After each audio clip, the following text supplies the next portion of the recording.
ಪ್ರಿಯ ವೀಕ್ಷಕರೇ ನಮಸ್ಕಾರ. Face to ಫೇಸ್ನ ವಿಶೇಷ ಸಂಚಿಕೆಗೆ ತಮಗೆಲ್ಲ ಸ್ವಾಗತ. ಇವತ್ತು ನಮ್ಮ ಜೊತೆ ಒಬ್ಬ ವಿಶೇಷ ಅತಿಥಿಗಳಿದ್ದಾರೆ. ಅವರು ರಾಷ್ಟ್ರ ಹಾಗೂ ರಾಜ್ಯ ರಾಜಕಾರಣದ ಆಳ ಅಗಲ ಹಾಗೂ ಅಂತರಾಳವನ್ನು ಬಲ್ಲಂಥವರು. ಅವರೇ ದ್ವಾರಕಾನಾಥ್ ಗುರೂಜಿಯವರು. ದ್ವಾರಕಾನಾಥ್ ಗುರೂಜಿ, ಕಾರ್ಯಕ್ರಮಕ್ಕೆ ಸ್ವಾಗತ. ಹೇಗಿದ್ದೀರಿ? ನಮಸ್ಕಾರ. ದೇವರ ಕೃಪೆಯಿಂದ ಚೆನ್ನಾಗಿ ಸಾಗಿದೆ. ಆ ದೇವರು ಧರ್ಮನ ಯಾರು ನೋಡ್ಕೋತಾ ಇರ್ತಾರೆ. ಎಲ್ಲಿ ರಾಮಾಯಣದಲ್ಲಿ ಧರ್ಮವನ್ನು ನಾಶ ಮಾಡಿದರೆ ನಮ್ಮ ನಾಶವೇ ಆಗುತ್ತೆ ಅಂಥೇಳಿ ಸಾಕ್ಷಾತ್ ಅಯೋಧ್ಯೆಯಲ್ಲಿ ವಾಸ ಆಗತಕ್ಕಂಥ ರಾಮಚಂದ್ರನೇ ಹೇಳಿದ್ದಾನೆ. ಆದರೆ ನಾನು ಯಾವುದು ಧರ್ಮ ನಾಶ ಮಾಡೋಕ್ಕೆ ಹೋಗಿಲ್ಲ, ಎಲ್ಲರೂ ಸುಖವಾಗಿದ್ದೇವೆ. ಆದರೆ ನನ್ನ ಸುಖ ಮುಖ್ಯ ಅಲ್ಲ, ಈ ರಾಷ್ಟ್ರದ ಸುಖ ಇರಬೇಕು. 140 ಕೋಟಿ ಜನ ಧರ್ಮವನ್ನು ನಾಶ ಮಾಡ್ತಾರೆ, ಆ ಧರ್ಮಕ್ಕೆ ಕೈ ಹಾಕ್ತಲೆ, ಅದರ ಧರ್ಮ ಪಾಲಿಸಿದರೆ ದೇಶ ಸುಭಿಕ್ಷವಾಗುತ್ತೆ. ರಾಷ್ಟ್ರ ಆಳೋರ್ಗೂ ಅದೇ ಬುದ್ಧಿ ಬಂದರೆ ಧರ್ಮವನ್ನು ಬಿಟ್ಟು ಧರ್ಮದ ಮೇಲೆ ಅವ್ರ ತತ್ವಗಳನ್ನು ಅವರೊಂದು ಪಕ್ಷವನ್ನು ನೆಟ್ಕೊಂಡೋಗಿ ಬೆಳೆಸ್ತಿದ್ರೆ ಅಸಾಧ್ಯವಾದ ಮಾತು. ಅದಕ್ಕೆ ದೇವರ ಅನುಗ್ರಹ ಇಲ್ಲ. ಬಾಲ ರಾಮನೇ ಅಯೋಧ್ಯೆಯಿಂದ ಅದಕ್ಕೆ ಖಂಡಿತ ಆಶೀರ್ವಾದ ಕೂಡ ಮಾಡೋದಿಲ್ಲ ಅಂತ ಹೇಳ್ತಾ ಎಲ್ಲರೂ ಧರ್ಮ ಪಾಲಿಸೋಣ. ಭಾರತ ದೇಶದಲ್ಲಿ ನಾವೆಲ್ಲ ಹುಟ್ಟೋದು ನಮ್ಮ ಪುಣ್ಯ ವಿಶೇಷದಿಂದ ಸನಾತನ ಧರ್ಮವನ್ನು ಎತ್ತಿ ಹಿಡಿದು ಇಲ್ಲಿ ಎಷ್ಟೋ ಋಷಿಗಳು, ಮಹಾತ್ಮರು, ಗುರುಗಳು ಎಲ್ಲರೂ ತಪ ಮಾಡಿದ್ದಾಗ ಇದನ್ನು ಭಾರತ ರಾಷ್ಟ್ರವನ್ನು ನಾಶ ಮಾಡಲಿಕ್ಕೆ ವಿಶ್ವದಲ್ಲಿ ಯಾರ ಕೈಲೂ ಆಗೋದಿಲ್ಲ. ಬೇರೆ ಕಡೆ ಬೇರೆ ರಾಷ್ಟ್ರಗಳು ನಷ್ಟವಾದರೆ ಭಾರತ ಸಹಾಯ ಹಸ್ತ ಕೊಟ್ಟು ಅವ್ರನ್ನ ಬದುಕಿಸ್ಬೋದು. ಇದು ಒಂದು ಸಂಜೀವನಿ ಇದ್ದ ಹಾಗೆ. ಎಲ್ಲ ಕೇಳಿದ್ದೀರಾ, ಸಂಜೀವನಿಯಿಂದ ಆಂಜನೇಯ ಹೋಗಿ ಪರ್ವತನ ತಗೊಂಬಂದು ಲಕ್ಷ್ಮಣನ ಬದುಕಿಸಿಕೊಡ್ತಾನೆ. ಹಾಗೆ ಈ ಭಾರತ ಯಾರನ್ನಾರು ಕೈ ಇಟ್ಟರೆ, ಯಾವ ರಾಷ್ಟ್ರ ಕೈ ಇಟ್ಟರೆ ಅವ್ರು ಒಳ್ಳೆಯದಾಗುತ್ತೆ ಅಂತ ಹೇಳ್ತಾ ಎಲ್ಲರೂ ಸುಖ ಶಾಂತಿಯಿಂದ ಇರೋಣ. ಯಾವ ಒಂದು ಭೀತಿ ಬೇಡ.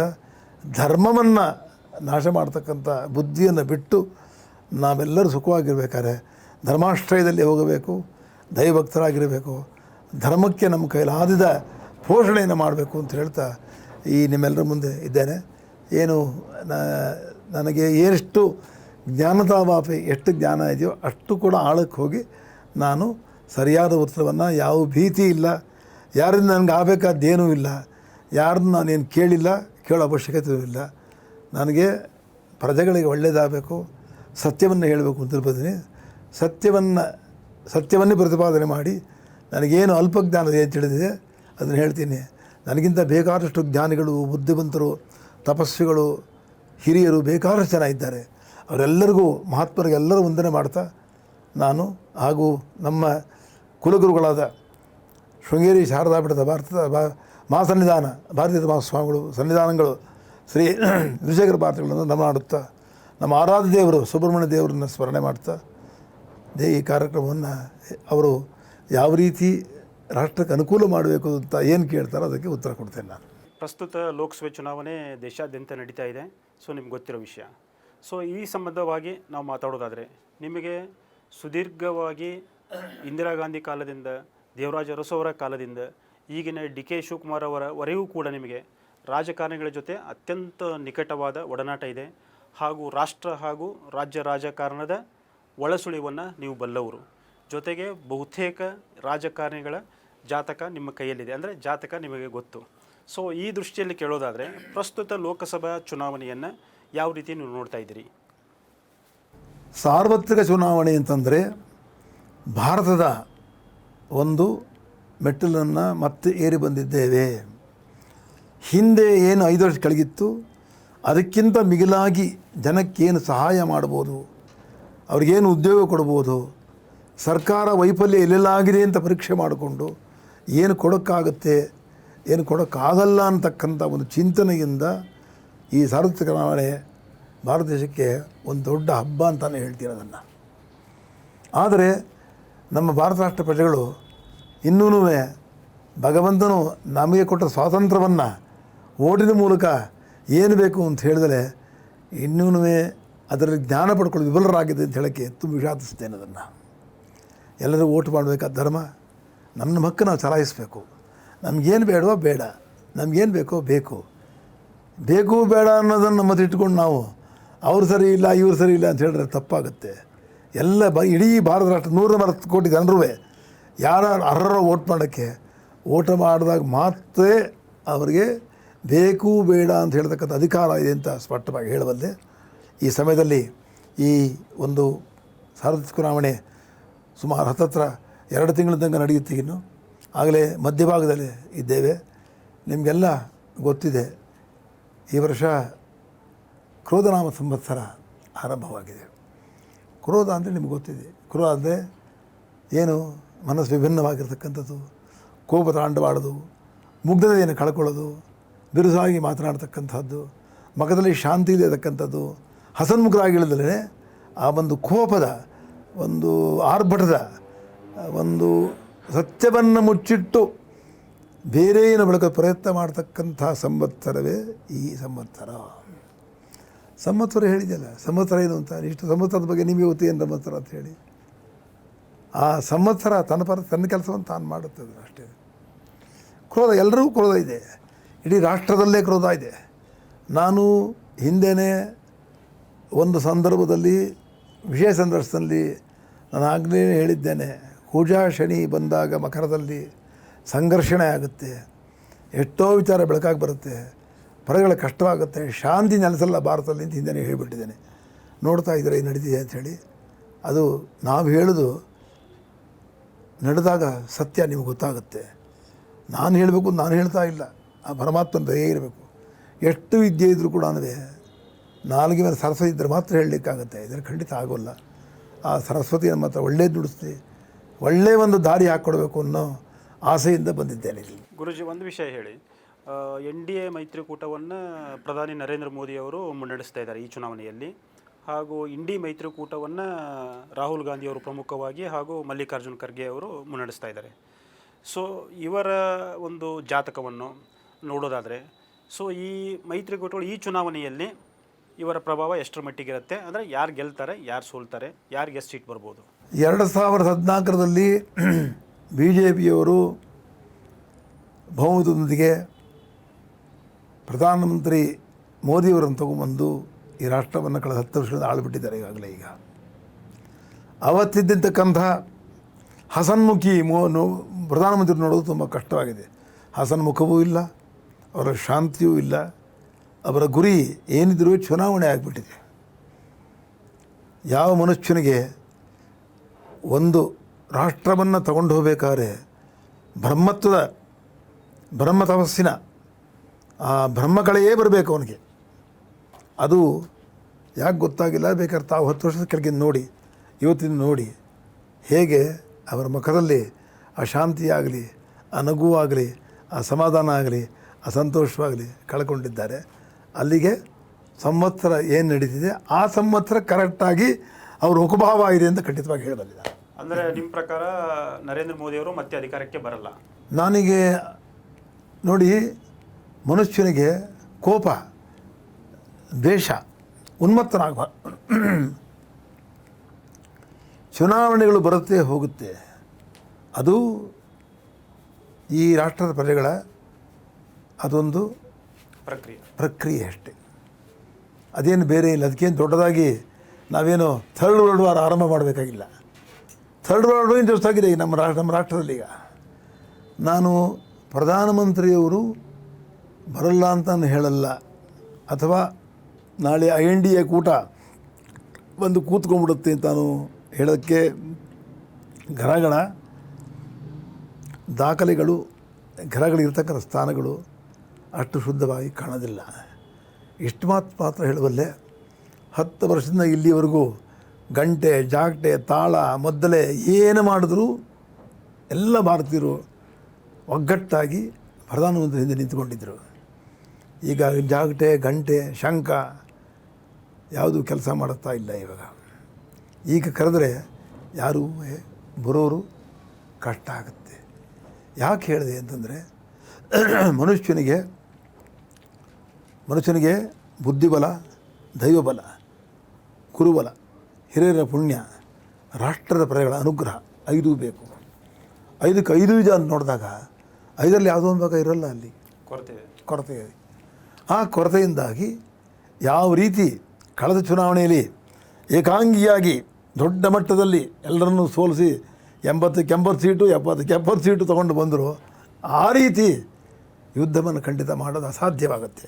ಒಂದು ಮಾಹಿತಿ ಅಥವಾ ಸಮೀಕ್ಷೆ ಪ್ರಕಾರ ಅಂದರೆ ಇಂಡಿ ಮೈತ್ರಿಕೂಟದವ್ರು ಹೇಳ್ತಾ ಇದ್ದಾರೆ, ಈ ಬಾರಿ ಎನ್ ಡಿ ಎ ಮೈತ್ರಿಕೂಟ 200 ಸ್ಥಾನಗಳನ್ನು ಗೆಲ್ಲಲಿಕ್ಕೆ ಸಾಧ್ಯ ಇಲ್ಲ ಅಂತೇಳಿ.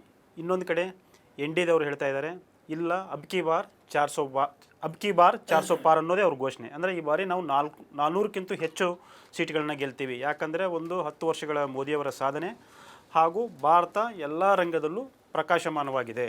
ಆದ್ದರಿಂದ ಮತ್ತೆ ನಮ್ಮನ್ನು ಜನ ಕೈ ಹಿಡಿತಾರೆ. ನಿಜವಾಗಲೂ ನೀವು ಹೇಳ್ತಾ ಇದ್ದೀರಿ ಈಗ ಗ್ರಹಗತಿಗಳು ಆ ಥರ ಇಲ್ಲ ಅಂತ. ಇಂಡಿ ಮೈತ್ರಿಕೂಟದ ಪರವಾಗಿದೆಯಾ? ಗ್ರಹಗಳು ಆ ರೀತಿ ಇಲ್ಲ ಅನ್ನೋಕ್ಕೆ ನಿದರ್ಶನಗಳು ಬೇಕಾದಷ್ಟಿದ್ದಾವೆ. ಇರಲಿ, ರಾಷ್ಟ್ರದಲ್ಲಿ ಅಯೋಧ್ಯೆಯನ್ನು ಯಾರೋ ಪುಣ್ಯಾತ್ಮರು ಈ ರಾಷ್ಟ್ರದ ಉಚ್ಚ ನ್ಯಾಯಾಲಯದಿಂದ ಅದು ಪ್ರಾಪ್ತವಾಗಿ ಮಂದಿರ ಕಟ್ಟಿದ್ದಾರೆ. ಮಂದಿರ ಪೂರ್ಣ ಆಗಿಲ್ಲ ಅಂಥೇಳಿ ವಿಶ್ವಕ್ಕೆ ಗೊತ್ತಿದೆ. ಇನ್ನು 3 ಸಂವತ್ಸರ ಕನಿಷ್ಠ ಬೇಕೇ ಬೇಕು. ಆ ರಾಮನ ಕೂತಿರೋ ಜಾಗ ಪರಿಪಕ್ವವಾಗಿ ಎಲ್ಲ ಭಕ್ತರು ಸೇವೆ ಮಾಡಬೇಕು ಅಂತಂದರೆ ಬಾಲರಾಮನ ಪರಿಪೂರ್ಣವಾಗಿ ಎಲ್ಲ ವೈಶಿಷ್ಟ್ಯಗಳೊಂದಿಗೆ ಕೂತ್ಕೋಬೇಕಾದ್ರೆ ಕನಿಷ್ಠ 3 ವರ್ಷ ಬೇಕೇ ಬೇಕು. ಅಲ್ಲಿ ಯಾತಕ್ಕೋಸ್ಕರ ಅವರು ಬಾಲರಾಮನ ಕೂರಿಸಿದ್ರು, ಅದು ರಾಮನ ಆಸೆ ಇತ್ತು, ಕೂತ್ಕೊಳ್ಳೋಣ ಬೇಗ ಅಂಥೇಳಿ, ಅದು ನಮ್ಗೆ ಚರ್ಚೆ ಬೇಡ. ಅದು ಆದರೆ ಬಾಲರಾಮನೇ ಗೆದ್ದು ಬಂದರೂ ಕೂಡ ಈಗ ಆಳ್ತಿರೋ ರಾಷ್ಟ್ರವನ್ನು ಆಳ್ತಕ್ಕಂಥ ಪಕ್ಷದವರು 400 ಸೀಟ್ ತಗೊಳ್ಳೋದು ಅದು ತುಂಬ ದೂರದ ಮಾತಾಗುತ್ತದೆ. ರಾಹುಲ್ ಗಾಂಧಿಯವರು ಕೂಡ ನೀವು ನೋಡಿರ್ಬೋದು, ನಿರಂತರವಾಗಿ ಸೋಲನ್ನು ಅನುಭವಿಸ್ತಾ ಕಾಣ್ತಾ ಬಂದಿದ್ದಾರೆ ಹೆಚ್ಚು. ಸೊ ಅದು ವೈಯಕ್ತಿಕ ಜೀವನದಲ್ಲಾಗಿರ್ಬೋದು, ರಾಜಕೀಯ ಜೀವನದಲ್ಲಾಗಿರ್ಬೋದು. ಸೊ ಹೀಗಾಗಿ ಎನ್ ಡಿ ಎ ನಾಯಕರು ಗೇಲಿ ಮಾಡ್ತಿರ್ತಾರೆ ರಾಹುಲ್ ಗಾಂಧಿಯವರನ್ನು. ಒಂದು ಫೇಲ್ಡ್ ಪ್ರಾಡಕ್ಟನ್ನು ಎಷ್ಟು ಸಾರಿ ನೀವು ರೀಲಾಂಚ್ ಮಾಡ್ತೀರಾ ಅಂತ. ಸೊ ರಾಹುಲ್ ಗಾಂಧಿಯವರ ಗ್ರಹಗತಿಗಳು ಹೇಗಿದ್ದಾವೆ? ಅದಾಗಲ್ಲ, ಅದು ತಪ್ಪಾಗುತ್ತೆ. ಅದನ್ನು ಯಾರೂ ನಾವು ಗೇಲಿ ಮಾಡೋದು ಅದೆಲ್ಲನೂ ಧರ್ಮದ ಚೌಕಟ್ಟಿನಲ್ಲಿ ಹೇಳಲ್ಲ ಅವರು. ನಿನ್ನ ಕೆಲಸ ಮಾಡು, ನೀನೇನು ಕೊಟ್ಟಿದ್ಯಾ ಅಂತ ಹೇಳು, ನೀನು ಮಾಡ್ತೀಯ ಅಂತ ಹೇಳು. ಹೌದು, BJP ಸರ್ಕಾರ ಆಡಳಿತ ಮಾಡ್ತಿರ್ತಕ್ಕಂಥವು ಹೇಳಿದ್ದೆಲ್ಲ ಕೊಟ್ಟಿದ್ದಾರಾ? ಯಾರು 100 ಜನ ಪಡೆದ ಹೇಳ್ಬಿಡಲಿ. ಸರ್ಕಾರ ಏನೇನು ಕೊಡ್ತೀವಿ ಅಂತ ಹೇಳಿದ್ರು 2 ಚುನಾವಣೆಯಿಂದ, ಅದು ಪೂರ ಮಾಡೋಕ್ಕಾಗುತ್ತಾ ಅಂತ ಹೇಳಿ. ಆಗಲ್ಲ ಅನ್ನೋಕ್ಕೆ ನಮ್ಮ ಹತ್ರ ಕಾರಣಗಳಿದೆ. ಬೆಲೆ ಜಾಸ್ತಿ ಆಗಿದೆ, ಎಲ್ಲಿ ಉದ್ಯೋಗ ಸೃಷ್ಟಿ ಇಲ್ಲ, ಮಳೆ ಇಲ್ಲ, ಸರಿಯಾಗಿ ಬೆಳೆ ಇಲ್ಲ, ಅನಾಹುತಗಳು ಬೇಕಾದಷ್ಟಿದ್ದಾವೆ. ಇದೆಲ್ಲ ಇಟ್ಕೊಂಡು ನಾವು ಕೊಟ್ಟಿವಿ ಏನು ಕೊಟ್ಟಿದ್ದಾಗೆ ಆಯಿತು. ನೋಡಿ, ವರ್ಷ ಇಡೀ ತಾವು ಗಮನ ಇಟ್ಟು ನೋಡಿ, ಒಂದಲ್ಲ ಒಂದು ರಾಜ್ಯದಲ್ಲೋ ಎಲ್ಲೋ ಈ ಭಾರತ ದೇಶ ಚುನಾವಣೆ ನಡೀತಾನೇ ಇರುತ್ತೆ. ಭಾರತ ಸರ್ಕಾರ ತಮ್ಮ ವೈಫಲ್ಯವನ್ನು ಒಪ್ಕೊಳ್ಬೇಕು.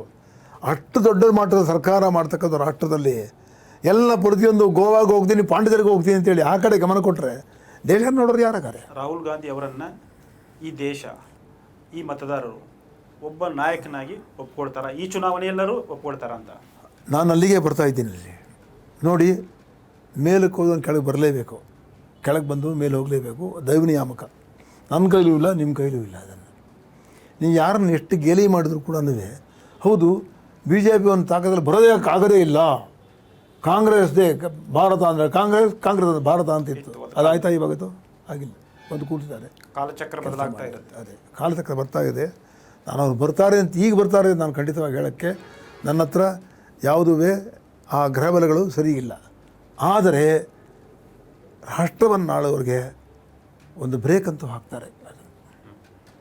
ನಾವಿದ್ದೀವಿ, ಈ ರಾಷ್ಟ್ರವನ್ನು ನಾವಿದ್ದೀವಿ, ಅವ್ರು ಹೇಳಿದ್ದೆಲ್ಲ ಮಾಡೋಕ್ಕೆ ಬಿಡೋದಿಲ್ಲ ಅಂಥೇಳಿ ಒಂದು ದೊಡ್ಡ ಗುಂಪೆ ಬಂದು ಅಲ್ಲಿ ಕೂತ್ಕೊಳ್ಳುತ್ತೆ ಅಂತ ಧಾರಾಳವಾಗಿ ಹೇಳಿ ಬಂದಿಲ್ಲ. ಒಂದು ರಾಜಕಾರಣದ ಬಗ್ಗೆ ಮಾತಾಡೋದಾದರೆ, ಸೊ ನೀವು ನೋಡಿರ್ಬೋದು, ಕಾಂಗ್ರೆಸ್ ಪಕ್ಷ 136 ಸ್ಥಾನಗಳನ್ನ ಗೆದ್ದು ಅಧಿಕಾರ ಗದ್ದುಗೆ ಹಿಡಿದಿದೆ. DK ಶಿವಕುಮಾರ್ ಅವರು ಮತ್ತು ಸಿದ್ದರಾಮಯ್ಯ ಅವರು ಈ ಸರ್ಕಾರವನ್ನು ಮುನ್ನಡೆಸ್ತಾ ಇದ್ದಾರೆ. ಸೊ ನೀವೊಂದು ಅಬ್ಸರ್ವೇಷನ್ ಮಾಡಿದರೆ, ಸೊ ಒಂದು ರೀತಿ ಸರ್ಕಾರ ಬಂದ ನಂತರ ಒಂದು ರೀತಿ ಬರಗಾಲ ಬಂತು. ಜೊತೆಗೆ ಈ ಪೆನ್ ಡ್ರೈವ್ ಪ್ರಜ್ವಲ್ ರೇವಣ್ಣ ಅವರ ಒಂದು ಅಶ್ಲೀಲ ವಿಡಿಯೋ ಏನು ವೈರಲ್ ಆಯಿತು. ಇದು ಒಂದು ರಾಷ್ಟ್ರ ಮಟ್ಟದಲ್ಲಿ ಹಾಗೂ ಅಂತಾರಾಷ್ಟ್ರೀಯ ಮಟ್ಟದಲ್ಲಿ ಕರ್ನಾಟಕದ ಒಂದು ರಾಜಕೀಯ ಘನತೆಯನ್ನು ಕುಗ್ಗಿಸಿದೆ.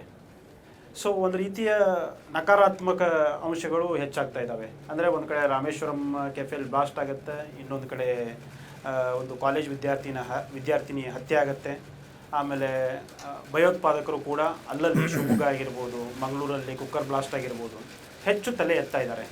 ಸೊ ನಿಜವಾಗಿಯೂ ಇದು ಈ ಸರ್ಕಾರ, ಈ ಇಬ್ಬರು ನಾಯಕರಿಗೆ ಸರ್ಕಾರವನ್ನು ಸರಿಯಾಗಿ ಮುನ್ನಡೆಸ್ತಾ ಇದ್ದಾರಾ ಇಲ್ವಾ?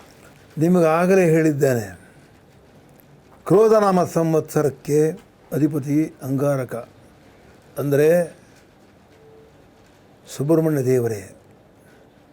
ಷಣ್ಮುಖನಾಥ ಅವನು, 6 ತಲೆಗಳಿದೆ, 12 ಕೈಗಳಿದೆ ಅಂತ ನಡೆಸ್ತಾ ಇದ್ದಾನೆ. ಸುಮ್ಮನಲ್ಲ, ಅವನು ಜ್ಞಾನಮೂರ್ತಿ, ಅವನು ಈಶ್ವರನಿಗೆ ಗುರುವಿಗೆ ಗುರು ಆದವನು. ಅಂಥ ಒಂದು ಕ್ಷೇತ್ರ ನಮಗೆ ಕುಂಭಕೋಣ ಮಠ ಸ್ವಾಮಿಮಲೈ ಅಂತ ಒಂದು ಸಿಗುತ್ತಲ್ಲಿ. ಅಲ್ಲಿಗೆ ಹೋಗಿ ಆ ದೇವ್ರ ದರ್ಶನ ಮಾಡ್ಕೊಬನ್ನಿ, ದೇವರು ಪ್ರಕಟವಾಗ್ತಾನೆ, ನಿಮಗೆ ಅರ್ಥ ಆಗುತ್ತೆ ನಿಮಗೆ. ಅಂಥ ಒಂದು ಮಹಾಕ್ಷೇತ್ರ. ಅಂಥವನೇ ಈ ಸಂವತ್ಸರ ಅಧಿಪತಿಯಾಗಿದ್ದಾನೆ. ನೀವು ನೋಡಿ, ಸಂವತ್ಸರಕ್ಕೂ ಕ್ರೋಧತ್ವಕ್ಕೂ ನೋಡಿ, ಭಾರತ ದೇಶದಲ್ಲಿ ಈ ಎರಡೂ ಪಕ್ಷಗಳು ಕ್ರೋಧದಿಂದ ಪ್ರಜೆಗಳ ಅತಂತ್ರ ಆಗಿದೆ. ಹೊತ್ತೂ ಅವ್ರು ಗಳಿಸಿದ್ದೇನಾಗಿದೆ, ಅವರು ಏನು ಗಳಿಸಿರಬಲ್ಲ, ಯಾರು ಇಬ್ಬರು ಹಾಗೆ ಇದ್ದಾರಲ್ಲ. ಆಯಿತು, ಇವರು ಕಾಲದಲ್ಲಿ ನಿಮಗೆ ಮಳೆ ಬರಲಿಲ್ಲ ಅಂತ ಹೇಳ್ತಾ ಇದ್ದೀರ. ನಾನು ಕಂಡ ಕರ್ನಾಟಕದಲ್ಲಿ ನಮ್ಮ ಹುಚ್ಚಮಾಸ್ತಿಗೌಡರು ಎಂಡೌನ್ ಮಿನಿಸ್ಟರ್ ಆಗಿದ್ದರು, ಚಂದ್ರರತ್ನವರು ಪಿ ಮಿನಿಸ್ಟರ್ ಆಗಿದ್ದರು, ಮೊಹಮ್ಮದಾಲಿ ಅವರು KSRT ಮಿನಿಸ್ಟರ್ ಆಗಿದ್ದರು, HK ಪಾಟೀಲ್ ಅವರು ಅರಣ್ಯ ಮಂತ್ರಿಗಳಾಗಿದ್ದರು. ಒಂದು ಸಾಮರಸ್ಯ ಇತ್ತು ಅವ್ರಿಗೆ. ಸಾಮರಸ್ಯ ಹೇಗಿತ್ತು ಅಂತಂದರೆ, ಮೊದಲು ಆದ್ಯತೆ ಏನಪ್ಪ, ಈ ಯುಗಾದಿ ಬಂತಲ್ಲಪ್ಪ, ಮಳೆ ಬರುತ್ತಾನೆ ಅಂತ ಮೊದಲೇ ಅದೇ ಕೇಳಿದ್ರು. ದೇವರಾಜರ ಕಾಲದಲ್ಲಿ ನಾನು ಕಣ್ವಾರೆ ನೋಡಿದ್ದೇನೆ, ವಿಜಯದವ್ರ ಕಾಲದಲ್ಲೂ ಇತ್ತು, ದೇವರಾಜರ ಕಾಲದಲ್ಲೂ ಇತ್ತು ಅದು. ಆದರೆ ಅಲ್ಲಿ ಏನಿತ್ತು ಅವ್ರಿಗೆ, ಈ ಭಾರತ ರಾಷ್ಟ್ರದಲ್ಲಿ ಸಿದ್ದರಾಮಯ್ಯ ಪೀಠಗಳಿದೆ, ದಕ್ಷಿಣದಲ್ಲಿ ವಿದ್ಯಾರಣ್ಯರು ಕೂರ್ತಕ್ಕಂಥ ಶಕ್ತಿಪೀಠ, ಜ್ಞಾನಪೀಠ, ಶಾರದಾ ಪರಮೇಶ್ವರಿಯವರು ಶೃಂಗೇರಿಯಲ್ಲಿ ಕೂತಿದ್ದಾರೆ. ಅಲ್ಲಿ ಮಹಾಸ್ವಾಮಿಗಳು, ಮಹಾಸನ್ನಿಧಾನಗಳವರು, ತಪೋನಿರತರು, ಸಾಕ್ಷಾತ್ ಮಹಾದೇವರು, ಭಾರತೀರ್ಥ ಮಹಾಸ್ವಾಮಿಗಳು ವಿರಾಜಮಾನರಾಗಿದ್ದಾರೆ. ಯಾವಾಗಲೂ ಏನಾಗ್ತಿತ್ತು, ಸರ್ಕಾರ ಏನು ಮಾಡ್ತಿದ್ರು ಅಂತಂದರೆ, ಮಳೆಗಾಲ ಬಂತು ಅಂತಂದರೆ ಶೃಂಗೇರಿಗೆ ಹೋಗಿ ಅಲ್ಲಿ ಗುರುಗಳಿಗೆ ಆಶೀರ್ವಾದ ತಗೊಂಡು ಅಲ್ಲಿಂದ ಋಷಿಶೃಂಗ ದೇವಸ್ಥಾನಕ್ಕೆ ಹೋಗೋರು. ಅಲ್ಲಿ ಹೋಗಿ ಪ್ರಾರ್ಥನೆ ಇಟ್ಟು ಈ ವರ್ಷ ಮಳೆ ಸಮೃದ್ಧಿಯಾಗಿ ಬರಬೇಕು ಅಂತ. ಧರ್ಮಸಿಂಗ್ ಕಾಲ ತಗೊಳ್ಳಿ, ಎಷ್ಟು ಮಳೆ ಬರೋದು, ಮಳೆ ಕಡಿಮೆ ಆಗಲಿಲ್ಲ ಅವ್ರ ಕಾಲದಲ್ಲಿ. ಆಗ ನೋಡೋಕೋರೆ ಬೇರೆ ಇನ್ಯಾರ ಕಾಲದಲ್ಲೂ ಅಷ್ಟು ಮಳೆ ಬರಲ್ಲ, ಅಷ್ಟು ಮಳೆ ಬಂತು ಅವ್ರ ಕಾಲದಲ್ಲಿ. ನಾನು ಕರ್ಕೊಂಡು ಹೋಗಿದ್ದೆ ಅವರು. ಶೃಂಗೇರಿಗೆ ಹೋಗಿ ಗುರುಗಳನ್ನು ಪ್ರಾರ್ಥನೆ ಮಾಡಿ ವಿಶೇಷವಾದ ಪೂಜೆಗಳನ್ನು ಮಾಡಿ ಋಷಿಶೃಂಗರಿಗೆ ಅಲ್ಲಿ ಮಾಡಬರ್ತಕ್ಕಂಥ ವಾದಕ್ಕೆ ಇತ್ತು.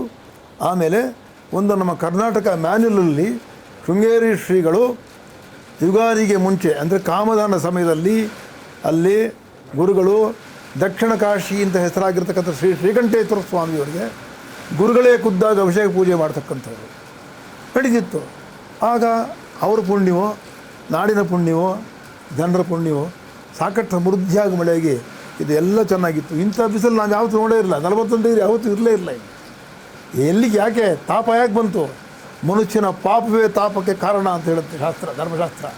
ಅಂಥ ಧರ್ಮಶಾಸ್ತ್ರ ತಿಳಿದ್ಮೇಲೆ ನಾವು ಹೌದು ಸರ್ಕಾರ ಏನು ಪ್ರಯತ್ನ ಮಾಡಿದ್ದಾರೆ? ಯಾವಲೋ DK ಶಿವಕುಮಾರ್ ಹೋಗ್ತಾರೆ ಬರ್ತಾರೆ.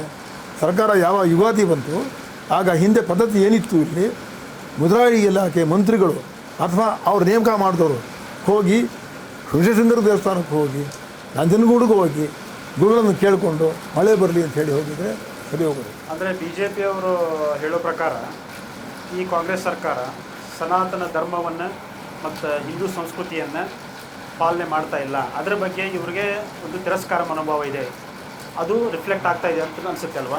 ಇಲ್ಲ, ಅದರಲ್ಲಿ ನಾನು ನಿಮಗೆ ಅದನ್ನು ಬಿಡಿಸಿ ಹೇಳ್ತೀನಿ. BJP ಸರ್ಕಾರ ಆಳಿದ್ದಾರೆ, ಅವರೇ ಹಿಂದುತ್ವವನ್ನು ಅವರೇ ಪಾಲಿಸಿಲ್ಲ.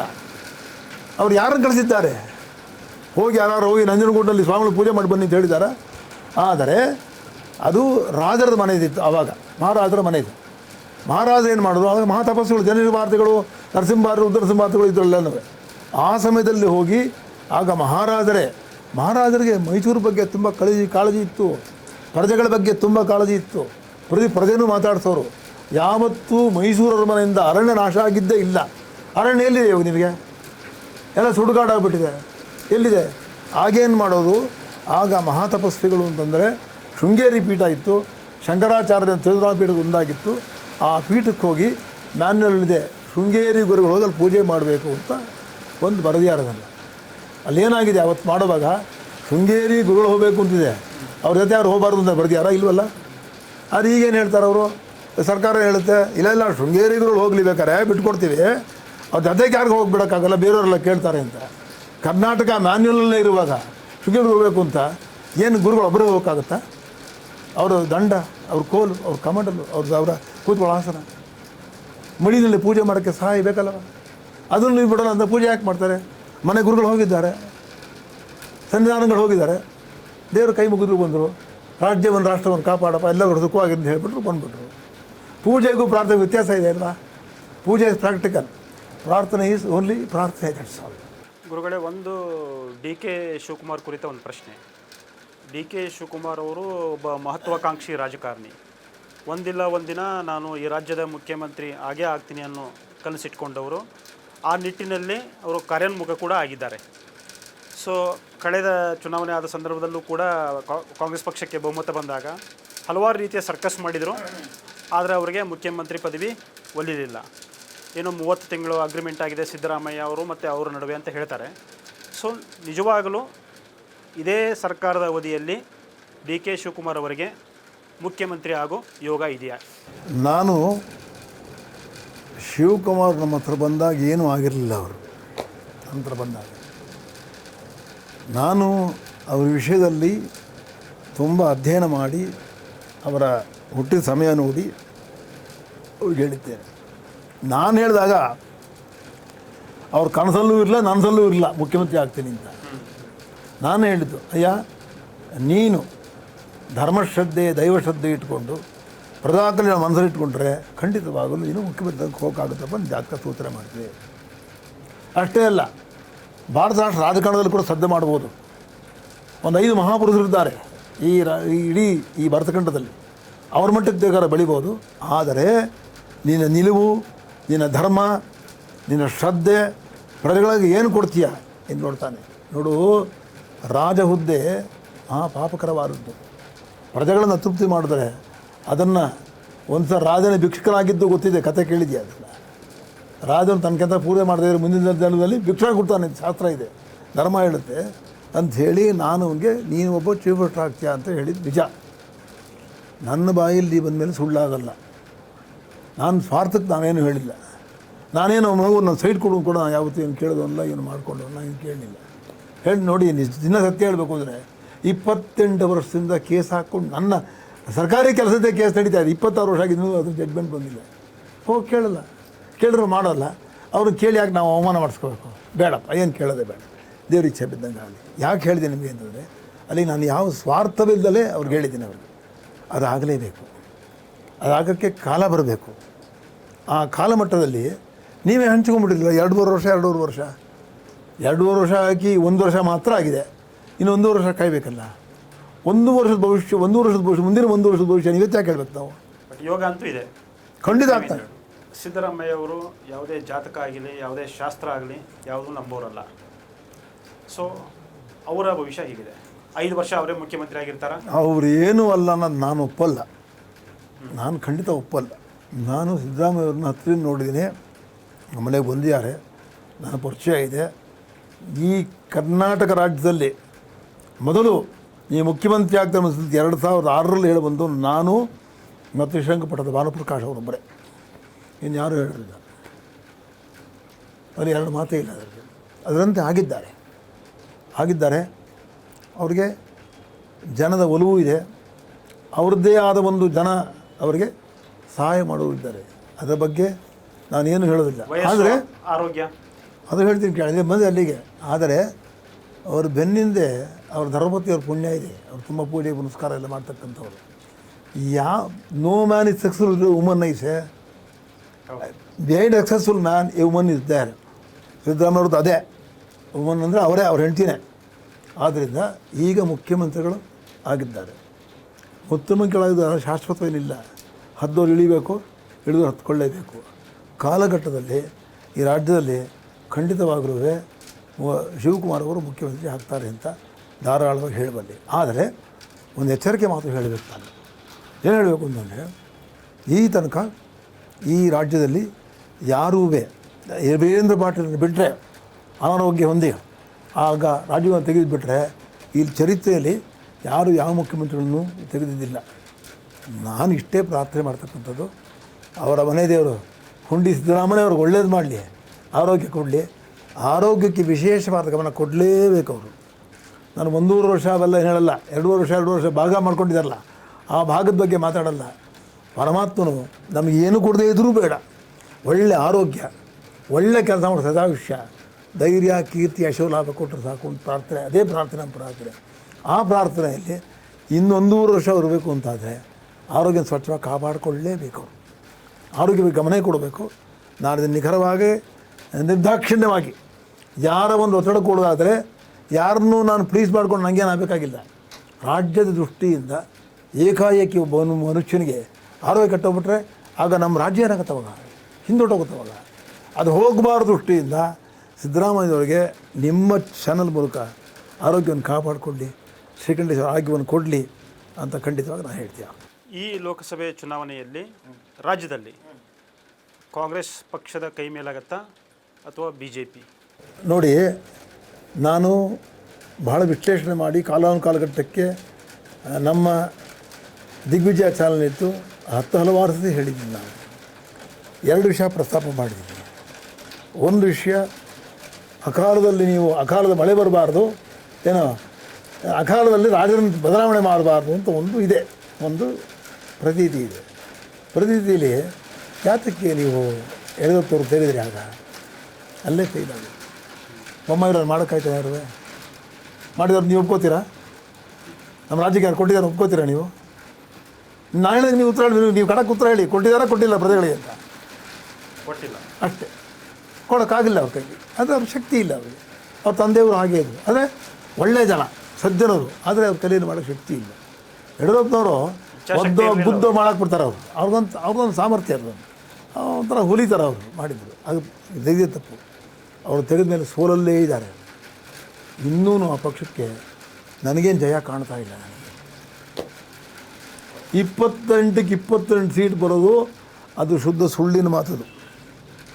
ಕ್ರೋಧನಾಮ ಸಂವತ್ಸರ. ಎಷ್ಟು ಕ್ರೋಧ ಇದೆ ಆ ಪಕ್ಷದ ಮೇಲೆ, ಎಷ್ಟು ಜನಕ್ಕೆ ಅವರಲ್ಲೇ ಎಷ್ಟು ಒಳಜಗಳ ಇದೆ.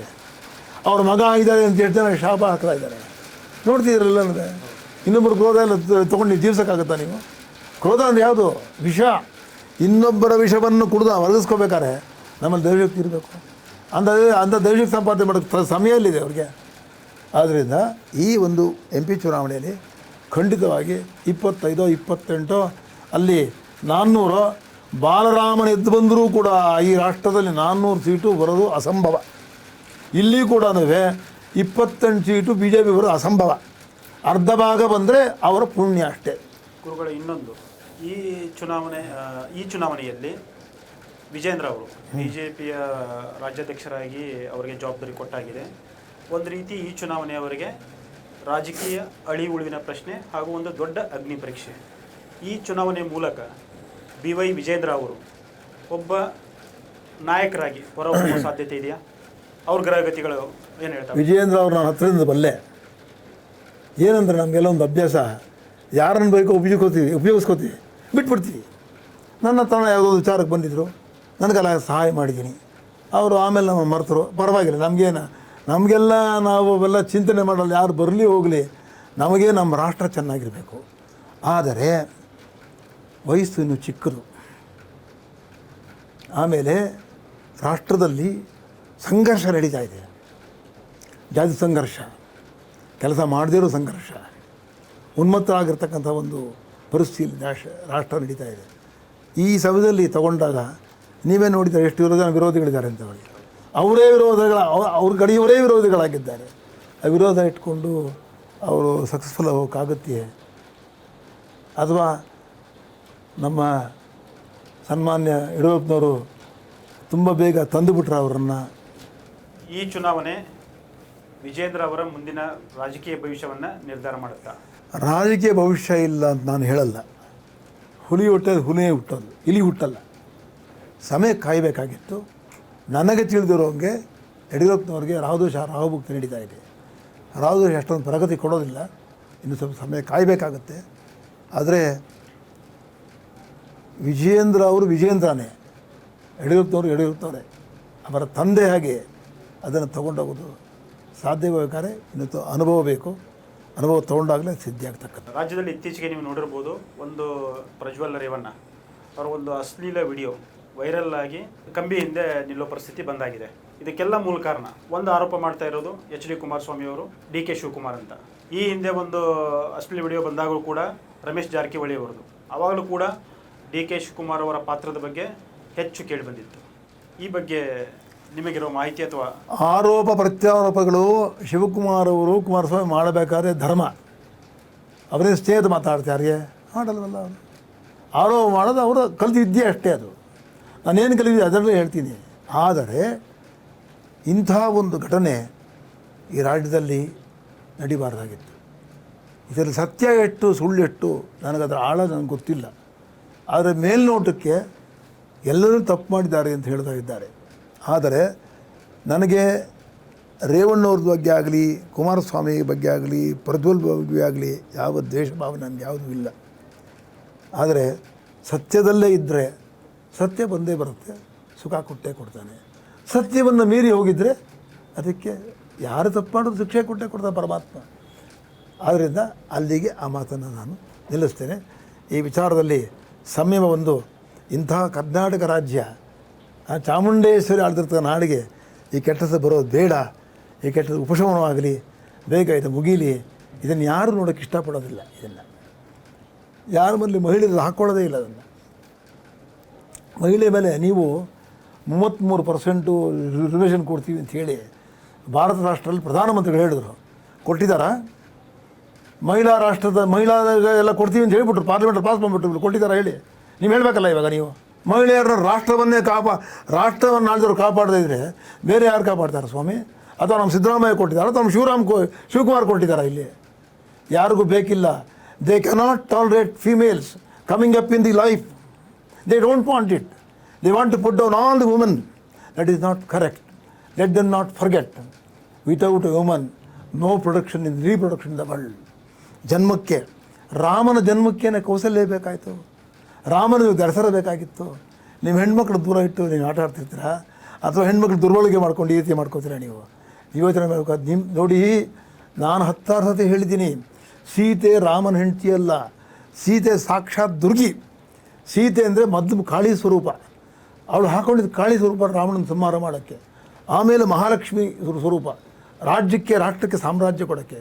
ಸರಸ್ವತಿ, ವಿದ್ಯಾವಂತರು, ಭೂಷಣರು, ಶಾಸ್ತ್ರತಜ್ಞರು, ಸಂಶೋಧನೆ ಮಾಡ್ತಕ್ಕಂಥವ್ರು, ವಿಜ್ಞಾನಿಗಳು, ವೈದ್ಯರು, ಕಾನೂನು, ಇವರನ್ನೆಲ್ಲ ಸೃಷ್ಟಿ ಮಾಡೋರು ಅವಳೇ ಅಂತ ಹೇಳ್ತೀವಿ. ಅದಕ್ಕೆ ನೀವು ಅವಳಿಗೆ ಎಷ್ಟು ಮಾತ್ರ ನೀವು ಅವಳಿಗೆ ಗೌರವ ಕೊಟ್ಟಿದ್ದೀರಾ? ನೀವು ಅವಳಿಗೆ ಕೊಡೋಕ್ಕಾಗಿದೆಯಾ? ಆಗಿಲ್ಲ. ಎಲ್ಲಿ ಬೇಡದೇ ಇದ್ದ ಕಡೆ ಎಲ್ಲನೂ ಎಲ್ಲ ಒಂದು ಕೈ ಆಡಿಸ್ತೀರ. ನ್ಯಾಯಪೀಠಗಳು, ಸುಪ್ರೀಂ ಕೋರ್ಟ್ ಇರಲಿ, ಹೈಕೋರ್ಟ್ ಇರಲಿ, ಅಲ್ಲಿ ಏನೋ ಒಂದು ಅವ್ರಿಗೆ ಬೇಕಂತ ಮಾಡ್ಕೋತೀರ. ಯಾತಕ್ಕೆ? ಹೆಂಗೆ ಕೈ ಹಾಕಬೇಡಿ? ಎಷ್ಟು ಸತಿ ಹೇಳ್ಬೇಕು ನಿಮಗೆ? ಧರ್ಮ ಇದೆ, ಧರ್ಮಕ್ಕೆ ಕೈ ಹಾಕಿದ್ರೆ ಏಟು ಬೀಳುತ್ತೆ.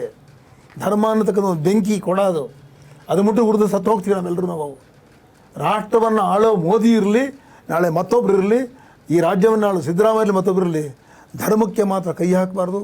ಧರ್ಮ, ಆರ್ಥಿಕ ವ್ಯವಸ್ಥೆ, ಮಹಿಳೆ, ಈ ಮೂರಕ್ಕೂ ಯಾರಕ್ಕೂ ಹಕ್ಕೇ ಇಲ್ಲ.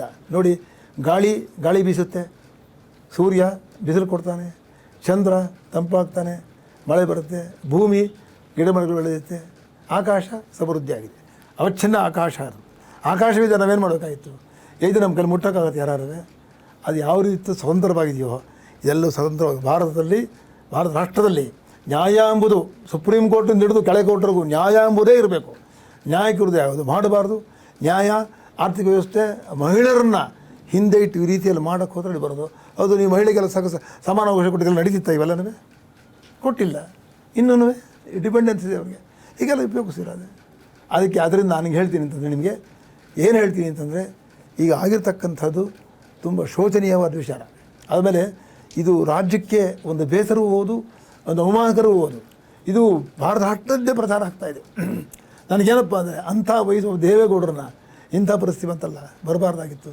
ಬೇಗ ಅವ್ರ ಕುಟುಂಬ ಸಮಾಧಾನ ಕೊಡಲಿ ಅಂತೇಳಿ ನಾನು ಹೇಳ್ತೇನೆ. ಆಲ್ರೆಡಿ ಗುರು ತನ್ನ ಪಥ ಬದಲಾವಣೆ ಮಾಡಿ ಆಗಿದೆ. ಹೌದು. ಸೊ ಇದು ಗ್ರಹಗತಿಗಳ ಮೇಲೆ ಯಾವ ರೀತಿಯ ಪರಿಣಾಮ ಬೀರುತ್ತೆ? ಇಷ್ಟು ಹೇಳ್ತೀನಿ ಕೇಳಿ. ನಾನು ಅವತ್ತು ಹೇಳಿದ್ದೀನಿ, ಒಂದು ಕಡೆ ಶನಿ ಕುಜ ಬಂದರು, ಆಗ ಬೇಕಾದಷ್ಟು ಇನ್ನೂ ನಡೀತಾನೇ ಇದೆ. ಏನಿದೆ ರಾಜಕಾರಣ ಗಾಂಭೀರ್ಯ ಇದೆಯಾ, ವೈಮನಸ್ಯ ಒಳ್ಳೆ ಕತ್ತಿ ತಿಕ್ಕದಂಗೆ ಮಾಡ್ತಾಯಿದ್ದಾರೆ. ಅವರು ಮಾಡ್ತಾರೆ, ಇವರು ಮಾಡ್ತಾರೆ. ಇವರೇನು ಕಡಿಮೆ ಇಲ್ಲ, ಅವರು ಏನು ಕಡಿಮೆ ಇಲ್ಲ. ಅವ್ರು ರಾಷ್ಟ್ರದಲ್ಲಿ ಮಾಡ್ತಾರೆ, ಇವರು ರಾಜ್ಯ ಮಟ್ಟದಲ್ಲಿ ಮಾಡ್ತಾ ಇದ್ದಾರೆ. ಈ ಕ್ರೋಧ ಗೀದ ಎಲ್ಲೂ ತೊಗೊಂಡೋಗಲ್ಲ. ಯಾವ ಜನರು ಇಷ್ಟಪಡೋದಿಲ್ಲ ಇದನ್ನು. ಅದಾಗಿರೋದು ಕೇವಲ ಕುಜಾಶನಿಯಿಂದ. ಗುರು ಮೇಷರಾಶಿಲಿದ್ದ, ಅಂಗಾರಕನ ಮನೆ ತುಂಬ ಒಳ್ಳೆಯದು, ಅವನು ವೃಷಭರಾಶಿಗೆ ಬಂದಿದ್ದಾನೆ. ಅದು ಶುಕ್ರನ ಮನೆಯದು. ಶುಕ್ರ ದೈತ್ಯರ ರಾಕ್ಷಸರ ಗುರು ದೈವಗುರು ಹೋಗಿ ರಾಕ್ಷಸನ ಮನೆಗೆ ಹೋದ ಅವ್ನಿಗೇನು ಬುದ್ಧಿ ಬರುತ್ತೆ ಹೇಳಿ? ಏನು ಬುದ್ಧಿ ಬರುತ್ತೆ? ಅಲ್ಲ, ಯಾರೋ ತುಂಬ ಕುಡಿಯೋರು ನಾನು ಸೇರಿಕೊಂಡ್ರೆ ಒಂಚೂರು ನಾನು ತೊಗೊಳ್ಳೋಣ ಅನ್ಸುತ್ತೆ ನನಗಲ್ವೇ? ಸಭಾಸ ದೋಷ. ಅಲ್ಲಿ ಗುರುಗೆ ಶುಕ್ರ ಮನೆಗೆ ಹೋಗ್ತಾನೆ, ರಾಕ್ಷಸತ್ವ ಬರುತ್ತೆ. ಅಲ್ಲಿ ಈ ದೇಶ ಈ ಸಂವತ್ಸರ ಪೂರ್ತಿ ಹೀಗೇ ಹೋಗುತ್ತೆ. ಆಮೇಲೆ ಚುನಾವಣೆ ನೀವು ಕೇಳದೇ ಇರೋ ನಾನೇ ಒಂದು ಹೇಳ್ಬಿಡ್ತೀನಿ ಕೇಳಿ. ಭಾರತ ರಾಷ್ಟ್ರದಲ್ಲಿ ಚುನಾವಣೆ ನಡೀತಾ ಇದೆ. ಯಾರೂ ನಿರೀಕ್ಷೆ ಮಾಡಿರತಕ್ಕಂಥ ಒಂದು ವಿಚಿತ್ರವಾದ ಫಲಿತಾಂಶವೇ ಬಂದುಬಿಡ್ತೀವಿ. ಆದರೆ ಇಷ್ಟು ಮಾತ್ರ ನಿಮಗೆ ಸ್ಪಷ್ಟವಾಗಿ ಹೇಳಬಲ್ಲೆ, ಎಲ್ಲರೂ ಗಮನಿಸಿ ಕೇಳಿಕೊಳ್ಳಿ. ಈ ನಮ್ಮ ಕರ್ನಾಟಕ ರಾಜ್ಯವನ್ನು ಈಗಿರ್ತಕ್ಕ ಸರ್ಕಾರವನ್ನು ಕೀಳಕ್ಕೆ ಯಾರ ಕೈಲೂ ಆಗೋದಿಲ್ಲ. ಇನ್ನೊಂದು ವರ್ಷ ಸಿದ್ದರಾಮಯ್ಯವರೇ ಕೂತಿರ್ತಾರೆ. ಅದು ಕಳೆಯೋವರೆಗೂ ನಾವು ಇನ್ನೊಬ್ಬರು ಬರ್ತಾರೆ ಅಂತ ಅಪೇಕ್ಷೆ ಮಾಡಬಾರ್ದು, ನಾವು ಹೇಳಬಾರ್ದು. ಶಾಸ್ತ್ರಕ್ಕೆ ವಿರುದ್ಧ ಅದು ನಾನು ಹೇಳಲ್ಲ. ಆದರೆ ಗಂಟಾಘೋಷವಾಗಿ ಹೇಳ್ತೀನಿ, ನಮ್ಮ ಶಿವಕುಮಾರ್ ನಮ್ಮ ಮನೆ ಮಗ ಇದ್ದಂಗೆ, ಮಗನಂಥ ಪ್ರೀತಿನೂ ಇದೆ. ಅವ್ನಿಗೆ ಹೇಳಿದ್ದೀನಿ, ನಾನು ಚಿಕ್ಕ ವಯಸ್ಸಲ್ಲಿ ಹೇಳಿದ್ದೀನಿ, ಅವನು ಒಂದು ದಿವಸ ರಾಷ್ಟ್ರವನ್ನು ಸದ್ವಿದ್ಯಾ ಬುದ್ಧಿಯಿಂದ ಲಾಂಗಾಗಿ ನಿಮಗೆ ಒಳ್ಳೆಯ ಒಂದು ದೂರವಾದ ಒಂದು ಅನಿಸಿಕೆಗಳು ಇರ್ತಕ್ಕಂಥದ್ದು, ಲಾಂಗ್ ವಿಷನ್ ಅಂತ ಹೇಳೋದು ಇಂಗ್ಲೀಷಲ್ಲಿ. ಅಂತ ಲಾಂಗ್ ವಿಷನ್ ಇಟ್ಕೊಂಡವನು ನಿಜವಾಗ್ಲೂ ಕೂತ್ರೆ ಈ ರಾಜ್ಯವನ್ನು ಚೆನ್ನಾಗಿ ತೊಗೊಂಡು ಹೋಗ್ತಾನೆ. ಅವನು ಅಂಥ ಹೆಸರು ಬರುತ್ತೆ. ಅವನು ಮುಖ್ಯಮಂತ್ರಿನೂ ಆಗ್ತಾನೆ, ಒಳ್ಳೆ ರಾಜ್ಯ ಕಟ್ತಾನೆ.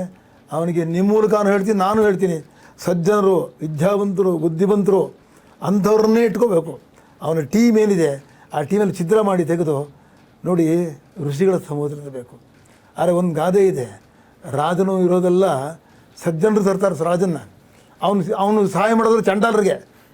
ರಾಜನ ಚೌಡಿಯಲ್ಲಿ ಬರೀ ಚಂಡಾಲರೇ ಇರತಕ್ಕಂಥದ್ದು. ಒಳ್ಳೆ ಸದ್ಗುರು ಒಬ್ಬರು ಇರ್ತಾರೆ, ಅವ್ರಿಗೆ ಚಂಡಾಲ ಶಿಷ್ಯರೇ ಇರೋದು, ಒಳ್ಳೆಯವರ ಇರೋರಲ್ಲಿ. ಇದೆರಡು ಮಾತು ಸುಳ್ಳಲ್ಲ, ಆ ಮಾತು ನಿಜವಾಗಿದೆ. ಆ ಮಾತು ನಮ್ಮ ಶಿವಕುಮಾರ್ ಹುಸಿ ಮಾಡಿ ಸಜ್ಜನರು, ವಿದ್ಯಾವಂತರು, ಒಳ್ಳೆ ಹೆಣ್ಣುಮಕ್ಕಳು ತಂದು ಗೌರವವಂತಾಗಿ ಅವ್ರ ಸ್ಥಾನಮಾನ ಕೊಟ್ಟು ರಾಷ್ಟ್ರದಲ್ಲಿ ಹೆಣ್ಣು ಮಕ್ಕಳನ್ನು ಯಾರು ನೋಯಿಸಬಾರ್ದು. ಇಲ್ಲಿ ಶೋಷಣೆ ಮಾಡಬಾರ್ದು, ಅವ್ರನ್ನ ಈ ರೀತಿಯೆಲ್ಲ ಮಾಡಬಾರ್ದು. ಹೆಣ್ಣು ಅಂದಾದ ತಕ್ಷಣ ತಾಯಿ ಜನ್ಮ ಕೊಡೋಳಿಗೆ ನೀವು ಈ ರೀತಿ ಮಾಡಿಬಿಟ್ರೆ ಯಾವ ಲಕ್ಷಣ ಇದು? ತಡೆಗಟ್ಟಬೇಕು. ಈಗ ಇನ್ನು ಬಿಗಿವಾದ ಕಾನೂನು ಮಾಡಬೇಕು. ಎಲ್ಲಕ್ಕಿಂತ ಮೋದಿಯವ್ರಿಗೆ ಅವಕಾಶ ಇತ್ತು. ಈಗ BJP ಯಿಂದ ಪ್ರಧಾನಿ ಆಗತಕ್ಕಂಥದ್ದು ಅದು ಮರೆತ ಮಾತು. NDAಯಿಂದ ಆಗ್ಬೋದು. ಅಲ್ಲೂ ಕೂಡ ಬೇಕಾದಷ್ಟು ಗಲಾಟೆ ಆಗುತ್ತೆ. RSS ಅಲ್ಲೂ ತುಂಬ ಗಲಾಟೆ ಆಗುತ್ತೆ. ಸುಲಭವಾಗಿ ಏನು ಸಿಕ್ಬಿಡೋ ವಸ್ತು ಅಲ್ಲ ಅದು. ನೋಡಿಬೇಕಾದ್ರೆ ನೀವೇ ನನ್ನ ಮತ್ತೆ ನೀವೇ ಕರೀತೀರ ಮನಿಗುರುಗಳೇ ಅಂತ. ನಾನು ಯಾರು ಬಂದು ಹಂಗಿಲ್ದಲ್ಲೇ ಮಾತಾಡ್ತೀನಿ ನೇರ. ನನಗೆ ಎಷ್ಟು ಇದೆಯೋ ಅಷ್ಟು ಹೇಳಿದ್ದೀನಿ. ಅಷ್ಟು ಸುಲಭವಾಗಿ ಸಿಕ್ಕತ್ತದಲ್ಲ. ಪ್ರಧಾನಿ ಆಗ್ತಾರೆ ಅಂತ ಹೇಳ್ಬಿಟ್ಟಿದ್ದೀನಿ ನಾನು. ಪ್ರಧಾನಿ ಆಗ್ತಾರೆ. ಪ್ರಧಾನಿ ಆದಾಗಲಾದರೂ ಏನೇನೋ ಕಾನೂನು ತರ್ತಾರೆ. ಒಂದು ಕಾನೂನು ತರಲಿ, ಯಾವ ಸರ್ಕಾರ ಕೂಡ ನ್ಯಾಯಪೀಠಗಳನ್ನು ತಮ್ಮ ಕೈ ಹಿಡಿತ ಮಾಡ್ಕೋಬಾರ್ದು. ನಿಮ್ಮ ಇಡಿ ಪಾಡಿ COD ಎಲ್ಲ ಇದೆಯಲ್ಲ, ಅದೆಲ್ಲ ಸ್ವತಂತ್ರವಾಗಿ ಇರಬೇಕು. ಅದನ್ನು ಕೈ ಹಿಡಿದಿರಬಾರ್ದು. ಕಡೆಯದಾಗಿ ನಾನು ನಿಮಗೆ ವಿಚಾರ ಹೇಳಬೇಕು ಅಂತಂದರೆ, ಕೋರ್ಟ್ನಲ್ಲಿ ಇವತ್ತೇನೋ ನೀವು ಗೆದ್ದಿರ್ಬೋದು ಬ್ಯಾಲೆಟ್ ಪೇಪರ್ದು, ಮತ್ತು ಇದು ಕೌಂಟ್ ಮಾಡಬೇಕು ಅಂತ ಒಂದು ಅಭಿಪ್ರಾಯ ಇತ್ತು. ಈಗ ಬ್ಯಾಲೆಟ್ ಪೇಪರ್ ಆಗಬಾರ್ದು ಅಂತ ಮಾಡಿದ್ವು. ಅದು ಶುದ್ಧ ತಪ್ಪು. ನಿಮಗೆ ಭಯ ಗೆದ್ದಿಂದಾದ್ಮೇಲೆ ಬ್ಯಾಲೆಟ್ ಪೇಪರ್ ಕೌಂಟ್ ಮಾಡೋಕ್ಕೇನಂತೆ? ನೀವೇ ಸುಪ್ರೀಂ ಕೋರ್ಟ್ಗೆ ಬರೋದಲ್ಲಿ ಕೊಡಿಲ್ಲ. ಇವತ್ತು ಸರ್ಕಾರ ಬಂದ ಮೇಲೆ ಆಗಲಿ, ಸುಪ್ರೀಂ ಕೋರ್ಟ್ ಸಲಹೆ ಒಪ್ಕೋತೀವಿ, ಬ್ಯಾಲೆಟ್ ಪೇಪರ್ ಕೌಂಟ್ ಮಾಡ್ತೀವಿ. ಏನದು ಏನಂತದ್ದು AVM ಅಲ್ಲ ತಾನೇ, ವೋಟಿಂಗ್ ಮಿಷಿನ್ EVM ಅದನ್ನು ಕೂಡ ಎರಡು ಟ್ಯಾಲಿ ಮಾಡ್ತೀವಿ. ಏನು ತಪ್ಪೇನಿದೆ ಹೇಳಿ? ತಪ್ಪು ಹೇಳ್ತೀರಾ? ತಪ್ಪು ಹೇಳ್ತಿದ್ದೀನಾ? ನಿಮ್ಗೆ ಅನಿಸಿದೆಯಾ? ಇಲ್ಲ, ಆಲ್ರೆಡಿ ಒಂದು ವ್ಯವಸ್ಥೆ ಇದೆ. ಅಲ್ಲ, ಸುಪ್ರೀಂ ಕೋರ್ಟು ಅದನ್ನು ಹೇಳಿದ್ದಾರೆ, AVM ಮರದ ವಿಚಾರ ಅಂತ ಹೇಳಿದ್ದಾರೆ. ಕೆಲವೊಂದು ಸಣ್ಣ ದೇಶಗಳಲ್ಲಿ ಅದು ಜಾರಿಯಲ್ಲಿದೆ. ಅಲ್ಲೇನಂತಂದರೆ ಜನಸಂಖ್ಯೆ ತುಂಬ ಕಡಿಮೆ. ಭಾರತದಲ್ಲಿ 97 ಕೋಟಿ ಚಿಲ್ಲರೆ ಎಲಿಜಿಬಲ್ ಮತದಾರ ಇದ್ದಾರೆ. ತಾಳೆಮಾಡಿ ಅಲ್ಲಿ ಕಾಣಿಸುತ್ತೆ ನಿಮ್ಗೆ ಯಾರು ಓಟ್ ಹಾಕಿದ್ರಿ ಅನ್ನೋದು ಕಾಣಿಸುತ್ತೆ. ಸೊ ಮತ್ತೆ ಅದನ್ನ ಮರು ಎಣಿಕೆ ಮಾಡೋದ್ರಲ್ಲಿ ಅದನ್ನು ನಾನು ಸಮಯ ವ್ಯರ್ಥ ನೋಡ್ಕೊಂಬಂದಿದ್ದೀನಿ. ಅಂತ- ನಾನು ಸಮಯ ವ್ಯರ್ಥ ನೋಡ್ಕೊಂಬಂದಿದ್ದೀನಿ. ಅಂತ ಹೇಳೋದು. ಭಾರತದಲ್ಲಿ ನಿರುದ್ಯೋಗಿಗಳು ಎಷ್ಟು ಜನ ಇದ್ದಾರೆ? ಉದ್ಯೋಗ ಕೊಡಿ, ಹಂಗಾರುವೆ ಉದ್ಯೋಗ ಸಿಗುತ್ತಲ್ಲ ನಿಮಗೆ. ಮಾಡಲಿ, ಲೆಕ್ಕಾಚಾರ ಮಾಡಲಿ, ಒಂದು ಸತಿ ಮಾಡಿ ತೋರಿಸಿ, ನಂಬಿಕೆ ಬರಲಿ ಜನಕ್ಕೆ. ಓಹೋ, AVM ಅಲ್ಲಿ ಏನು ಓಟ್ ಬಂದಿದೆ ಹಾಗೆ ಹಾಕಿದ್ದೇವೆ, ಬ್ಯಾಲೆಟ್ ತೋರಿಸ್ತಾ ಇದೆ. ಜನಗಳು ಪಾರದರ್ಶಕವಾಗಿರಬೇಕು. ಮುಚ್ಚಿಟ್ಟು ಮಾಡೋದು ಯಾವ ಇವತ್ತುಗಳು ನಾಳೆ ಸಲ್ಲದದು. ನಾನು ಮುಚ್ಚಿಟ್ಟು ಅವ್ನು ಕೆಟ್ಟ, ಏನೋ ತೋರಿಸ್ಕೊಂಡು ಅವ್ನು ಗೆದ್ದ ಅಂತ ಒಂದು ಗಾದೆ. ಆ ಗಾದೆಯನ್ನು ಹೇಳಿ ಎಲ್ಲರಿಗೂ ಶುಭವಾಗಲಿ, ಎಲ್ಲರಿಗೂ ಒಳ್ಳೆಯದಾಗಲಿ. ದೇಶಕ್ಕೆ ದುಃಖ ಬರೋದು ಬೇಡ. ದುಃಖ ಬಂದಾಗ ಕುಂಟು ಬಿಡ್ತೀವಿ. ಈ ನಮ್ಮ ರಾಷ್ಟ್ರ ಎಲ್ಲೋ ಮೋದಿಯವ್ರ ಕಾಲದ ಅಂತಾರಾಷ್ಟ್ರೀಯ ಮಟ್ಟದಲ್ಲಿ ಒಂದು ದೊಡ್ಡ ಸ್ಥಾನಮಾನ ಗಳಿಸ್ಕೊಂಡಿದೆ. ನಾನು ಇಲ್ಲ ಅಂತ ಹೇಳೋಕ್ಕಾಗಲ್ಲ. ಅದನ್ನು ಮುಂದುವರಿಸಲಿ. ಕಡೆಗೆ ಒಂದು ಮಾತು ಹೇಳ್ತಾ ಬರ್ತೀನಿ ನಿಮಗೆ. 17ನೇ ಇಸ್ವಿಯಿಂದ ಇವತ್ತವರೆಗೂ ನನಗೆ ಯಾರೋ 13ರಲ್ಲಿ ಒಂದು ವರ್ಲ್ಡ್ ಕಪ್ ಆಯಿತು, ಆ ಗೆಲ್ತಾರೆ ಅಂಥೇಳಿ ನಾನೇನೇ ಇಂಡಿಯಾ ಇಂಟರ್ನ್ಯಾಷನಲ್ ಸೆಂಟ್ರಲ್ಲಿ ಹೇಳಿದ್ದೆ. ಆಮೇಲೆ ಮುಂದೆ ಯಾರೋ ನನ್ನ ಲೆಕ್ಕಾಚಾರ ಯಾರೋ ಒಬ್ಬರು ನಮ್ಮ ವಿವೇಕಾನಂದ ಬರ್ತಾರೆ ಇಂದ ನರೇಂದ್ರ ಅಂತ ಹುಡ್ತಾರೆ ಅಂದ್ಕೊಂಡಿದ್ದೆ. ನರೇಂದ್ರ ಬರ್ತಾರೆ ನಂಗೆ ಗೊತ್ತಿರಲಿಲ್ಲ. ಅದನ್ನು ಬಂದು ಪರಮಾತ್ಮ ದೇವರು ಕೂರಿಸಿದ್ದಾನೆ. ಅದನ್ನು ಉಳಿಸ್ಕೋಬೇಕಾದ ಧರ್ಮ. ಅವರು ಇನ್ನೂ ಶುದ್ಧರಾಗಿ ಹೋಗಿ ಅದನ್ನು ಉಳಿಸ್ಕೊಳ್ಳಿ, ಭಾರತ ದೇಶವನ್ನು ಕಾಪಾಡಲಿ. 2-3 ಕೆಲಸ ಮಾಡೋದಿದೆ. ಖಂಡಿತವಾಗಲೂ ಮುಂದೆ ಪಾರ್ಲಿಮೆಂಟು ಅವರು ಬಂದಾಗ ಅವರ ಸಂಖ್ಯೆಯಿಂದ ಓಟನ್ನು ಭಾರತದಲ್ಲಿ ಕಡ್ಡಾಯ ಮಾಡಲೇಬೇಕು. ಓಟ್ ಮಾಡೋರಿಗೆ ಮಾತ್ರವೇ ಸೌಕರ್ಯಗಳನ್ನು ಕೊಡಬೇಕು. ಇಲ್ಲದೇ ಸೌಕರ್ಯ ನಿರಾಕರಣೆ ಮಾಡಬೇಕಾಗುತ್ತೆ. ಏನು 60%, 40% ಯಾರು ಎಲ್ಲೋದ್ರು ಅವರು? ಹಾಗಾದ್ರೆ ರಾಷ್ಟ್ರ ಸೌಕರ್ಯ, ಸುಖ, ಸಂಪತ್ತು ಸೌಲಭ್ಯ ಬೇಕು. ಓಟೆ ಮಾಡೋಕ್ಕೆ ಬರಲ್ಲ ಅಂದರೆ ಅದೊಂದು ದಾರಿ ಮಾಡಬೇಕು. ಅದೊಂದು ದಾರಿ ಮಾಡಿ ಆಮೇಲೆ ಎಲ್ಲಕ್ಕಿಂತ ಪಕ್ಷೇತರರಾಗಿ ಪಕ್ಷಗಳಿಂದ ಪಕ್ಷ ಈ ಕಡೆಗೆ ಬಂದು ಇಲ್ಲಿ ಬೀಳಿಸೋದು, ಆ ಕಡೆ ಈ ಕಡೆ ಬೀಳಿಸೋದು. 1 ವರ್ಷ ಯಾವುದೋ ಪಕ್ಷದಲ್ಲಿ ಗೆದ್ದ ಮೇಲೆ 5 ವರ್ಷ ಅಲ್ಲೇ ಇರಬೇಕು. ಅಲ್ಲೇ ಡಿಸ್ಕ್ವಾಲಿಫೈ ಆಗಬೇಕು. 2 ಕಾನೂನನ್ನ ಖಂಡಿತವಾಗಲೂ ಮುಂದೆ ರಾಷ್ಟ್ರವನ್ನು ಆಳೋ ಸರ್ಕಾರ ತರಲೇಬೇಕು. ತರದೇ ಇದ್ದರೆ ದೇಶ ಕೆಟ್ಟ ಹೋಗುತ್ತೆ. ದೇಶಕ್ಕೆ ಆಮೇಲೆ ಅವಸಾನ ಕಾಲ ಸಲ್ಲಿಸ್ಬಿಡುತ್ತೆ. ಇದೊಂದು ಸಂವತ್ಸರ, ಕ್ರೋಧನಾಮ ಸಂವತ್ಸರ ಗೆದ್ದರೆ ಮುಂದಿನ ಸಂವತ್ಸರ ತುಂಬ ಒಳ್ಳೆಯದು, ಜನಕ್ಕೆ ಒಳ್ಳೆಯದಿದೆ. ಎಲ್ಲರಿಗೂ ಒಳ್ಳೆಯದಾಗಲಿ. ಭಾರತ ಅತ್ಯಂತ ದೊಡ್ಡ ಶಿಖರದಿರಲಿ. ನಾನು ಹೇಳಿದ್ನಲ್ಲ, ಭಾರತಕ್ಕೆ ಯಾರು ಕೈ ಹಾಕೋಕ್ಕಾಗಲ್ಲ. ಯಾರು ಕೈ ಹಾಕಿದ್ರು ಸುಟ್ಕೋತಾರೆ. ಲಂಡನ್ ಇರಲಿ, UK ಇರಲಿ, ರಷ್ಯಾ ಇರಲಿ, ಅಮೆರಿಕ ಇರಲಿ, ಈ ದೇಶ ಮಹತ್ವದ ಕಟ್ಟಿರ್ತಕ್ಕಂಥ ದೇಶ ಇದು. ಯಾರೂ ಮುಟ್ಟೋಕ್ಕಾಗಲ್ಲ. ಭಾರತದ ಮೇಲೆ ಯಾರೂ ಹಿಡಿಯೋಕ್ಕೂ ಆಗಲ್ಲ. ಮರೀದೇ ಇರಲಿ ರಾಷ್ಟ್ರವನ್ನು ಆಳೋರು. ಲಂಕಾ ದಕ್ಷಿಣ ಭಾಗದಲ್ಲಿದೆ. ಎಲ್ಲಿಗೆ? ರಾಷ್ಟ್ರಕ್ಕೆ. ಶ್ರೀಲಂಕಾ ದಕ್ಷಿಣದಲ್ಲಿ ಬಂದು ಸಂಸಾರ ಸಮೇತನಾಗಿ ಬಂದು ಕಾಡು ಮೇಳಗಳಲ್ಲಿ ಅಲದು ತನ್ನ ಶರೀರವನ್ನೆಲ್ಲ, ಮನುಷ್ಯ ಶರೀರವನ್ನು ಎಲ್ಲ ಏನೇನು ಪ್ರತಿಕ ಎಲ್ಲ ಮಾಡಿ ಅಲ್ಲಿ ರಾವಣನ ಸಂಹಾರ ಮಾಡಿ ಇಲ್ಲಿಂದ ವಿಜಯ ತಗೊಂಡೋಗಿದ್ದಾನೆ. ರಾಷ್ಟ್ರಗಳಲ್ಲಿ ಈ ಭಾರತ, ಉತ್ತರ ಭಾರತ, ದಕ್ಷಿಣ ಭಾರತ ಅಂತ ಬಂದು ದಕ್ಷಿಣ ಭಾರತಕ್ಕೆ ಈ ರಾಷ್ಟ್ರವನ್ನು ಆಳೋದು ಅನ್ಯಾಯ ಮಾಡಿದರೆ ಅದು ಬಾಲರಾಮನು ಸಹಿಸೋಲ್ಲ, ರಾಮದೇವರೇ ಅದಕ್ಕೆ ತಕ್ಕರಾಗಿ ಉತ್ತರ ಕೊಡ್ತಾನೆ ಅಂತ ಹೇಳಿ ಸಂದರ್ಶನ ಇಲ್ಲಿ ಮುಗಿಸ್ತೇನೆ. ವೀಕ್ಷಕರೇ, ಇಷ್ಟೊತ್ತು ದ್ವಾರಕಾನಾಥ್ ಗುರೂಜಿ ರಾಜ್ಯ ಹಾಗೂ ರಾಷ್ಟ್ರದ ಅತ್ಯಂತ ಮಹತ್ವವಾದ ರಾಜಕೀಯ ವಿಷಯಗಳ ಬಗ್ಗೆ ನಮ್ಮ ಜೊತೆ ಮುಕ್ತವಾಗಿ ಮಾತನಾಡಿದರು. ಜೊತೆಗೆ ಅವರ ಅನುಭವದಿಂದ ಆ ವಿಷಯಗಳ ಮೇಲೆ ಬೆಳಕು ಚೆಲ್ಲುವ ಪ್ರಯತ್ನವನ್ನು ಅವರು ಮಾಡಿದರು. ಇದೇ ಇವತ್ತಿನ ವಿಶೇಷ.